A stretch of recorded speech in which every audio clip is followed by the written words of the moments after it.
It was Slashback. We had Slash. I've been talking about. I've mentioned it here and there. In the over past episodes, I think over the last couple months, I've had tickets for a while. Slashback, the first installment of a major tournament in the NorCal-ish region. It was in San Jose. It's like kind of right in the middle. They were trying to just make it like a West Coast thing, like a West Coast event. Just kind of like San Jose's kind of right in the middle. I gotta look at a map again, actually. California map. Yeah, it's like right in the. It's like at the bottom, like a little south of the peninsula. Yeah, it's like right. It's like yeah. I guess we could make it out there, kind of thing. What should I talk about first? A few things. So number one, I guess I could just talk about my experience. I could talk about my experience before we even got there. So I went with Kat, and I was like, hey, there's a fighting game thing. Maybe making a Kat to come. Like that would be really fun to like share my hobby with her. So we both had tickets. She just got the much cheaper spectator ticket. And I figured that because of where she lives in relation to where I live, it would just be much easier if she stayed over at my house. And then we would both just go to the event together. Just to make everyone's lives easier. So, a girl was in my room for the very first time ever. When I think about the population, like the history of this house, probably the first time a girl has been in this room, period. It's really just my family that's lived here. So, she came over. It was really fun. It was really fun to have her over. We tried to watch a movie. I'll get to that later. Tried to watch some movies, and turns out that my monitor's speakers are really quiet. So, that was a bit of a hurdle to overcome. So, I kind of goofed, right? I signed up for Plus R and Strive. Those are the two main games. I kind of wished that I'd gone for Exerd too, because one of the conclusions I came to after this tournament was, damn, I really want to go play some Exerd. But the rollback update, the rollback release date, I should say, had not been announced yet. So we knew that the update was coming, but the release date hadn't come yet, and I wanted to kind of practice in preparation for this. I was like, okay, I'll do the games that I actually have some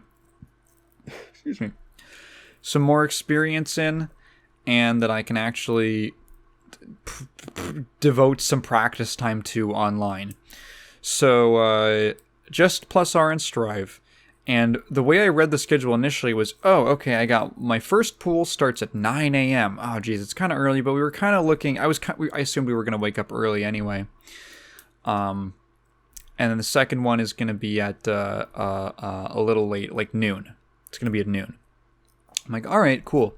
So I had the plan I had was that my dad was going to drive us, because again, cannot drive yet. He was going to drive us because the train schedule didn't work out.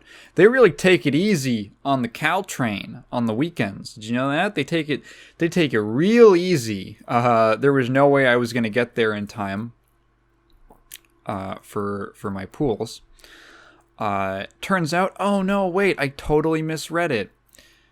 Strive, my first pool is actually at noon. Sorry, at 1 p.m. It's at 1 p.m. And my second pool for Strive is at 9 p.m. I had fucking 9 p.m. pools. I was like, oh, shit. That sucks. So I go down and talk to my dad, tell him about the schedule. He goes, does the train... are you going to be able to catch the train? So I check the last train out of San Jose leaves 8:45 on Saturday. I was like, ugh, huh. So my dad was like, guess I have to make 2 fucking trips then. I'm like, oh no, he's in a bad mood now. Apparently he told me later. It's like, nothing. Oh my god. Okay, let me go for. So okay, it's time. So we get ready. We go downstairs to the garage, and my dad. We all get into the car. My dad starts the car up, and he gets a little notification on the car's dashboard. It says low tire pressure. He's like, low tire pressure. He gets out. We just have a flat tire, a completely flat tire. It's and it had to have happened the day before. So just something hit the tire, hit the wheel. There's just a slow puncture overnight, or a slow release overnight, and then now it's just flat. So he has to replace the whole thing. So we have to call him, and he just got everything just fucking going wrong today. So we ended up having to call my uncle, who was who was thankfully free and was able to actually drive us all the way to San Jose. Very nice of him. And I told him in the car, I'm like, yeah, I'm actually kind of relieved. I think Dad's in a bad mood today. I asked my dad about it later, because my dad gets in a bad mood, and you just can't talk to him for a while. Not even about anything. Just don't fucking talk to him for a while, because he's just going to be in a bad mood. So you just kind of got to hunker down and wait it out. Wait out the storm. And then if he says anything really mean to you during that time, he'll apologize the next day. That's the pattern. That's how he works. So, once we got back from the whole thing on Sunday, like, I was like, hey, was everything all right Saturday morning? It's like, hey, thanks. Because he ended up driving us back home Saturday night. And he was like, oh, I woke up.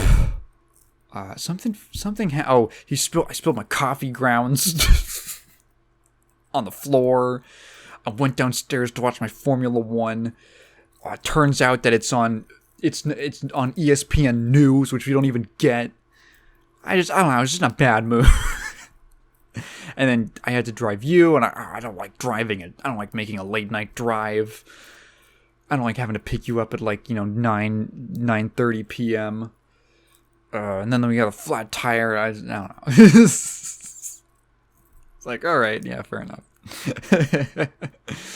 So we make it there, and I thought the venue was going to be bigger. I was looking at pictures, and I guess I misjudged the size of the venue itself. Not small by any means. Like good for a maybe I'd call it a mid-sized event. I actually don't know. Definitely not a small event, I would say. There was a couple, 100 people there, going in and out throughout the day. There was a decent number of setups. That was kind of one of the issues. I was actually talking to someone. They said that, they don't have the limitations on space meant that they had to kind of balance. Okay, how much walking and being a human being space do we have versus space for setups, and they're just, unfortunately, maybe I ran into some situations where it was every setup was taken. I was like, I walk around, and this is my next thing. There were points at both days where I was kind of regretting inviting Kat. And I know she's listening to this. I'm sorry, baby. We already talked about it. But,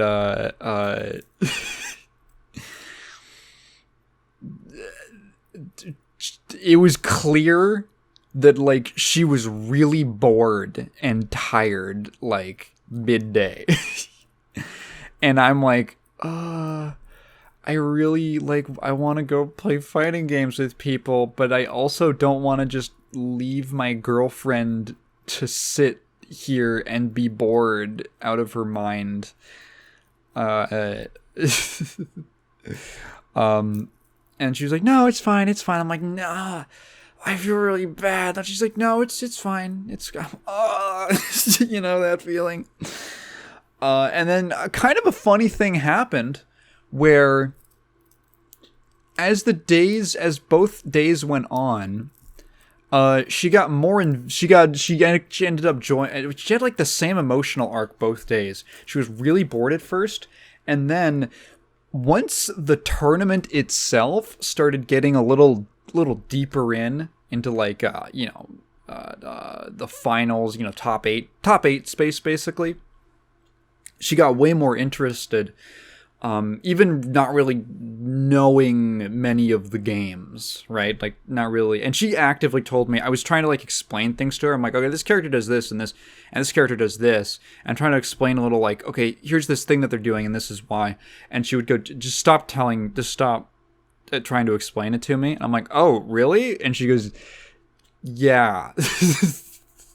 And I was like, I thought you would enjoy it more.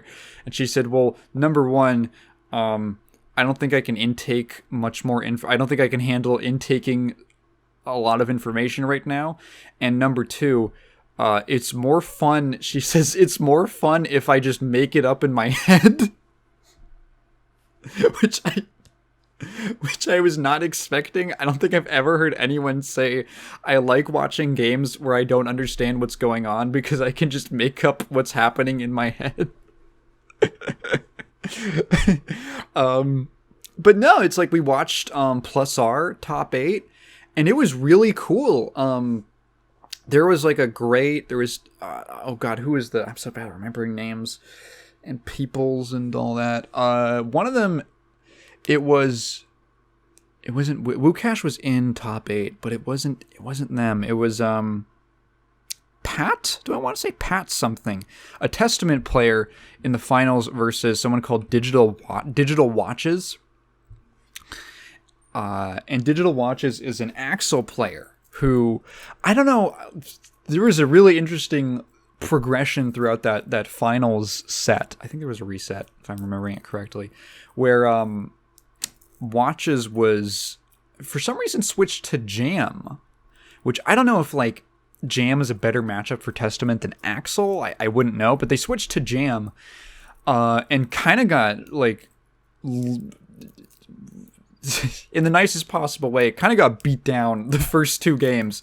They were on match point, and then there was this moment where they were hovering on, like, character select, and they went back to Axel, and just fucking popped off. Like, they just had a great, really intense series of matches against this Testament player. It was really cool to watch. She was actually getting invested into it. Like, oh, she was seeing even just, not really understanding how either of the characters worked or all the crazy bullshit Testament has that make them so stressful to fight against. You could just see the natural, like, push and pull of the set as it was going on. And that was really cool, actually, to, like, see her getting into it. Same thing for Exerd. Exerd Top 8 was great. Exerd Top 8 was great, dude. Absolutely check it out. Check out the fucking finals. Daymendo versus the Arm. Daymendo, Slayer player, longtime Slayer player. Excuse me. Versus the Arm, who I wasn't as familiar with, but is a Ramlethal, but really good Ramlethal.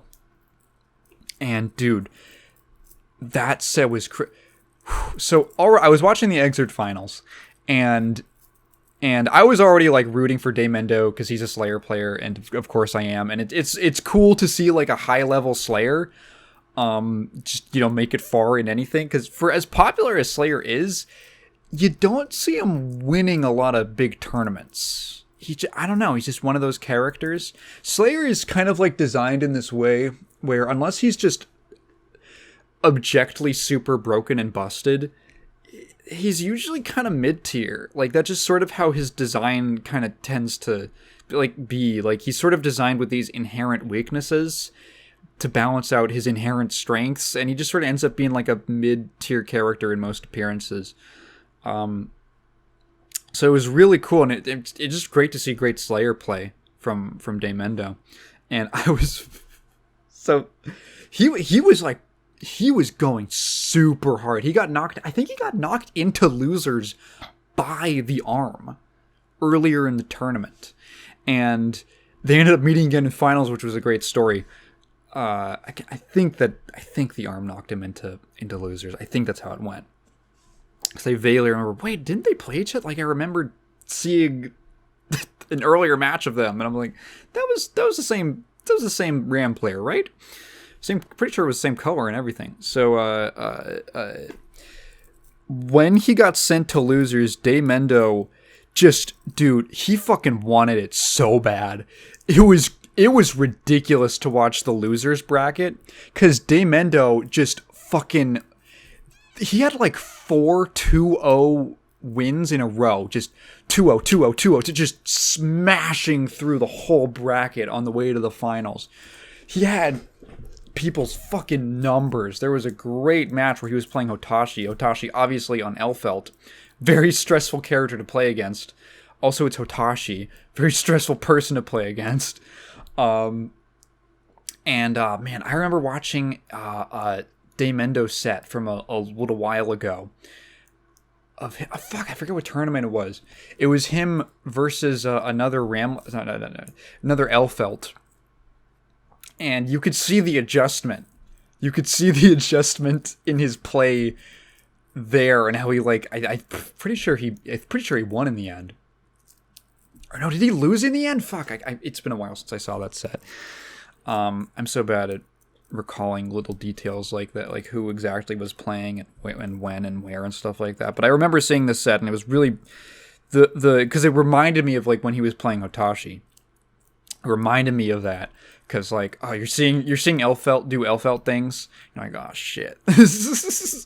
And he kind of starts to like figure out the player matchup, I guess you could say. Like, obviously, I mean, Dave's like one of those people who's pretty much stuck with Exerd for even after Strives come out, and it's cool to watch all the people who've stuck with Exerd playing the game and like showing off how much more that they've learned in the years since. That stuff is, that like level of play is really cool. It's great when a game has enough staying power to be able to show off like a level of mastery like that. So like he figures out the match. Fuck, it was so funny. There was a moment, I don't know if it was when Hotashi lost the set or when he was down by 1. But they just cut to like the player cam on the stream. They got a big old screen up in the venue, and Hotashi just has this really slow, kind of subtle, he just shakes his head. He's like, fuck, God, fuck, oh my fucking, he looked so exasperated. It was great. It was like, I think Kat and I both laughed at like, oh my God, he's going through it right now. Yeah, and you know that feeling. You're like, God damn it. You know that feeling.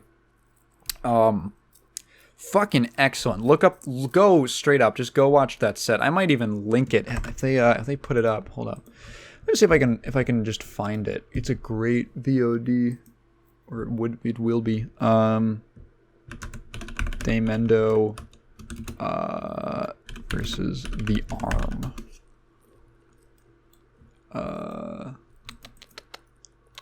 Not seeing it, unfortunately. It really should be. It deserves to be uploaded. Like, goddamn. It almost feels kind of special. Hold up. Slashback Daemendo. Yeah, not seeing anything right now on YouTube, unfortunately. It's kind of cool because it's sort of like, oh, it's this thing that only I saw. I'm privy to. When that gets uploaded, like, absolutely, if someone could shoot me the link so I can like retweet it or shout it out. It's such a badass fucking set. Because if I recall it correctly, it started out with Daemendo's and losers, the Arm is in winners. So Daemendo, if you don't know how a double, I realize like actually a lot of people who don't watch a lot of tournaments for games don't know how like a double elimination format works. It's basically in double elimination, you essentially got 2 lives. You got 2 lives to lose. And losing a set is losing a life. So you get knocked down into loot. So you let's say you everyone starts out technically in winner's side. You lose one. You lose your winner's side set. You go down to losers. And then if you lose again, you're out of the tournament. That's a double elimination. You got 2 lives. So Daemendo is on losers' side. The arm is still on winners. Now, if someone in losers beats the person in on winner's side, technically that winner's side person still has 1 life left. They still have 1 life left in the tournament. They haven't lost a single game that tournament. Or a single set, I should say, to be more accurate. So technically what happens, it's sort of funny, but that's how it works, is you knock that person into loser's bracket. So you're both in losers. And so you get the grand finals. Aka a bracket reset is what you'll be referred to as. So Daemendo kind of like gets this a pretty, I forget what the first best of 5 went to, because finals is played best of 5. So first to 3 sets, first to 3 wins. I think it was like a 3-1. Like it was fair. It was a pretty strong showing, if I remember it correctly. And then they start the final set, the final first to 3, and the arm just comes out with like just 2-0, just straight up, right out the gates, and it's looking pretty. It's like, oh fuck, dude, they're on match point. If the arm gets one more win, Daemendo's, he's getting second place, but obviously he wants first. And there's this moment. They're on match point 2-0 for the arm, and they start up game 3, and I don't know what the fuck happened, but Daemendo just like activated. He just turned the fuck on, and he had the arm's fucking number. Oh my god, it was like a straight 3-0 after that, like a complete reverse sweep.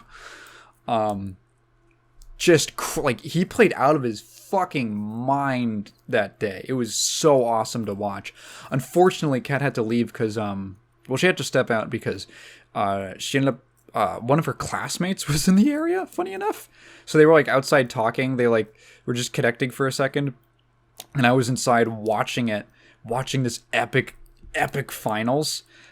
She said that they could both hear the crowd from way inside. So funny enough, there's a Johnny player called Zweinat. I mean, Zwei is how you say the German word Zweinat. He was in the Exert tournament. Was he in Plus R? I forget if he entered in Plus R. He was in the Exert tournament. Made it pretty far. He played really good.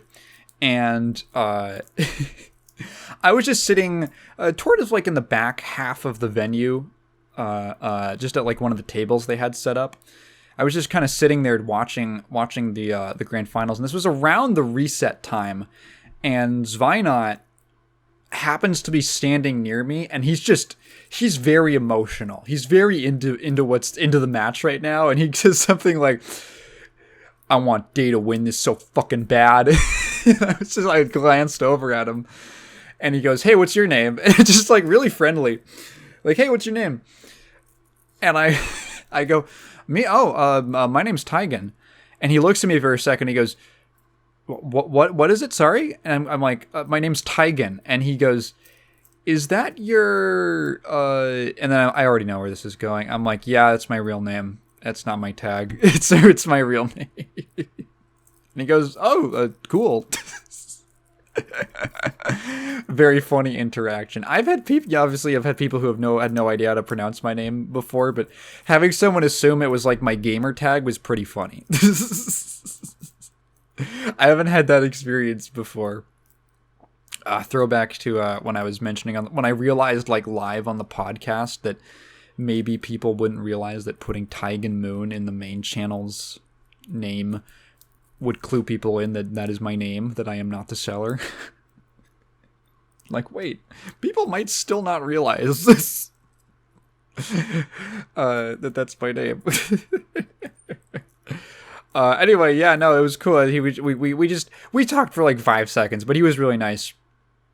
Oh, so another cool person I met, Hirsch, who's a really good Venom player. He's he was my first opponent in Plus R. He was my first bracket opponent, and he was like, I was a little there was a little bit of confusion at the start, because it was just like, the TO can't find a person. They're doing check-ins, everyone's checked in, the TO can't find somebody, so it's like, oh, are we starting? It should have probably, the schedule says it should have started by now, but like, oh, he's running around looking for some person. I already knew that. I do a little devious things. When I saw that my first opponent would be Hirsch on just like the start.gg for the tournament, I immediately went and just did a quick search in the Plus R Discord and saw that he sent a lot of messages in the Venom channel. So I was like, okay, he's probably a Venom player. Just so I know. I'm devious like that. And then we were just, waiting there, and I saw a dude playing Venom, and I was like, I just looked at Kat, and I'm like, that might be the guy that I'm playing first. And it turns out I went up and I was like, hey, are you Hirsch? I think I heard someone call him Hirsch or something. So I just went up like, hey, are you Hirsch? And he goes, oh yeah. I'm like, oh yeah, I think I'm your first opponent today. And then we ended up just kind of like talking while we were waiting for the TO to sort everything out and get everybody in place. We were just chatting, and I was like, yeah, this is actually my first like in-person event that I've gone to. And he was like, oh, it's really cool. And he was just super nice. I don't know what else to say. He was really nice. He was really like friendly and helpful. I just had like just a couple basic dumb questions, like, this first of two, right? And he goes, yep. I'm like, okay, cool. Very polite, really swell dude. Told me about like the NorCal FGC Discord, or the Anime FGC Discord specifically for NorCal. Really cool. And then he made it really far. I think he got 4th in Plus R. That was like another thing, is that like we were watching the Plus R top 8, and I was like, oh, Hirsch, that nice guy that I met, that we met. Also, Kat mentioned he was one of the only people who said hi to me, because I mentioned like, yeah, I'm here with my girlfriend actually. And he just, oh, hi. And I guess that meant a lot to her. So seeing him like win, she was like, yeah, that guy was nice. Shout out to him and Zvynot. That was cool. You know what else was weird? Seeing people who I have just seen in like VODs or on YouTube. Like, I saw Apology Man. I didn't say hi to him because I guess I was sheepish, but I was like, oh my god. That's just Apology Man. That's just him. And he was wearing his CLG jersey, like a true esportser. A real e-athlete. Real Call of Duty e-athlete. I'm a professional Call of Duty athlete. You know what that is? Oh, it's that awesome video of FaZe Banks walking in. It's from like 2011, and it's FaZe Banks. If you don't know who that is, just don't worry about it. Walking into a GameStop and like being like, hey, yo, what's up? And the employee just doesn't know who he is, and he's like, you don't know FaZe? The employee's like, no, I don't really know. There's like 3 people in this GameStop. It's like a mom and her kid. There's like a grandma and like one college dude, and then the cashier. And he's like, dude, I'm a professional Call of Duty athlete. And the guy's like, oh, cool. Yeah. And he's like, just come here to pay my respects, to the where the games are sold. It's like, yeah, dude. And then I think before they leave, he goes, all right, phase out, which is a fucking epic sign off. Phase out. Anyway, what were they talking about? Oh yeah, right. So that was cool. Basically a lot of people who you wouldn't hear about if you weren't into this very specific hobby. I totally didn't recognize Daymendo at first, because he's had like short hair. if I just look at like some of these like thumbnails, because he's had short hair for so long, and then he grew his hair out. So it's like a little longer, and was wearing a mask. I totally didn't recognize him. So that was I didn't recognize him until like they had the name up on the stream. I was like, oh shit, that's him. Oh, I guess I should talk about my personal, like how I did. I went 1-2 in Plus R, and I went 0-2 in Strive. So the Plus R, hey, I was expecting to go 0-2 in both games. But hey, a win's a win. Just like Vin Diesel says in the Fast and the Furious, a win's a win. What does he say? It doesn't matter if it's by an inch or a mile. Winning's winning. Yeah, so that was, I don't know, it was funny enough, weirdly enough, I've done online tournaments before, and I always get really bad tournament nerves just in my own home, right? Just in the comfort of my own home. And strangely enough, I had none when I was sitting down at Slashback. I think I had a little bit at Strive because there was just more people around watching. Plus R felt really casual. I don't know. It felt there was a nice vibe to it. Plus R community is generally like it's pretty nice in general, but yeah. Hey, I'll take a win. And it was one of the, I mean, when you look at the caliber of the people who entered that tournament, yeah, what was I expecting? And it was fun. I mean, I love playing Guilty Gear, dude. I can't complain. The Strive one, definitely, like, yeah, I went 0-2. Honestly, I wasn't that upset about it. It wasn't, like, terrible losses. If I had lost and I really shouldn't have, I would probably feel bad, but it was like, okay, I can see, yeah, I don't expect to be so good that I could just walk in and beat, both of these people that I played in a row. I'm just, I'm not that good enough. I'm not expecting anything crazy. The first match I played was against this dude who himself was perfectly, polite. Just a regular person. What happens at you sit down, you do a button check, and then as the game is starting up, you just do a fist bump. You say, "Hey, good luck" or something. Exactly that. His friend behind him, much more annoying. I'm not used to playing under pressure, so that's like one of the things.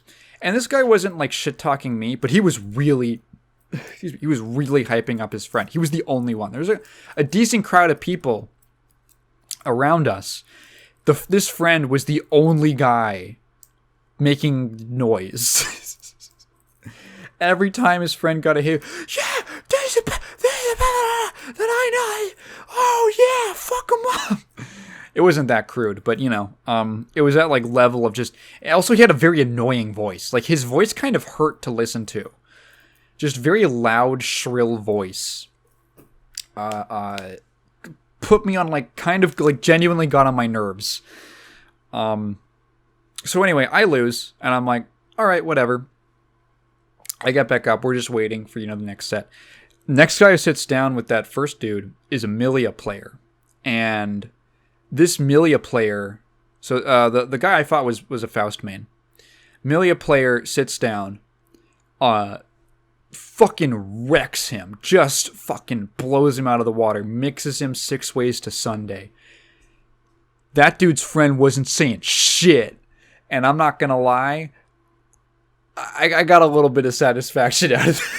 Not against the Faust himself, but just his friend. Also, come on, dude. You're not even gonna cheer for your friend to make a comeback or something? Like, you're not even gonna be... Like, there was a really funny moment where the Milia did... the Faust goes up, he tries to do, like, a meaty command grab on the Milia's wake up. Milia wakes up with a Winger super, which is invulnerable.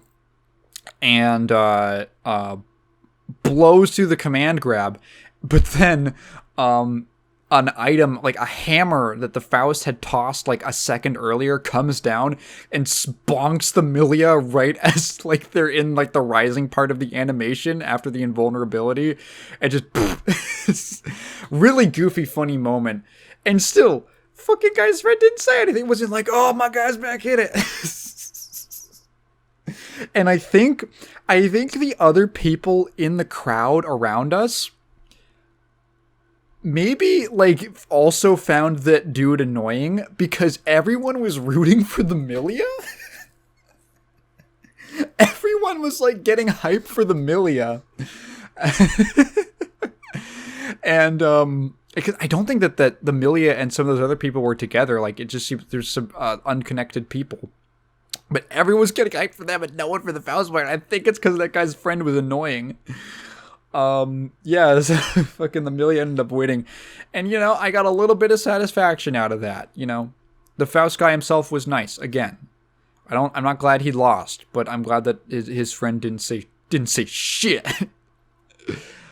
And then the second guy I played was a Kai player who was probably a lot more around my skill level, but I was unable to, let's see, pulling the set out of my memory.